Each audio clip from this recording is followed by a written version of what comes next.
சதவீதம் அப்படின்னு சொல்லி ஒரு சம் தான் பார்க்க போறோம். வாங்க பார்க்கலாம். அதாவது 10 மணி நேரம் என்பது ஒரு நாளில் எத்தனை சதவீதம் அப்படின்னு கேட்கறாங்களா? ஒண்ணும் இல்லைங்க. எவ்வளவு மணி நேரம் கொடுத்துருக்காங்க? 10 மணி நேரமா? அப்ப 10 மேல போட்டுக்கணும். ஏன் சார் 10 மேல போடுறீங்க அப்படின்லாம் கேட்கக்கூடாது. 2 மணி நேரம் கொடுத்தாலும் சரி, 4 மணி நேரம் கொடுத்தாலும் சரி, எவ்வளவு மணி நேரம் கொடுத்தாலும் அதை நம்ம மேல போட்டுக்கணும். ஓகேவா?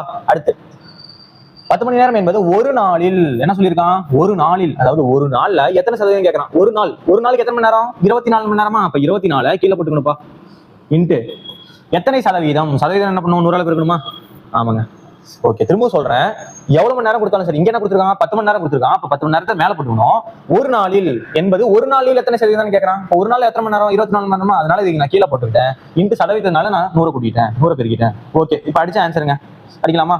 ரெண்டாவது பேர் அடிக்கலாம். I2 10, 1 2 2 2 2 4. ஓகே, அடுத்து இது அடிக்கலாமா? 6 2 12ங்க. I2 10, 0 வந்துருமா? ஓகே, திரும்ப அடிக்கலாம். 3 2 6, இது அடிச்சீங்கன்னா 25 2 50ங்க. ஓகே, இப்போ வந்து இதுக்கு மேலே அடிக்க முடியாது. அப்படின்னா பெருக்கலாமா? 25 5 எவ்வளோங்க பெருக்கணா?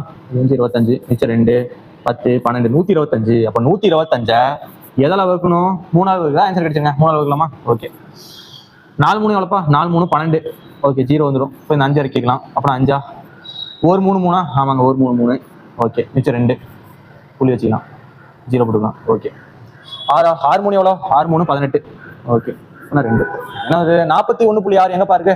41.6 இங்க மட்டும் தாங்க இருக்கு. அப்படின்னா இதுதாங்க ஆன்சர். அவ்வளவுதாங்க.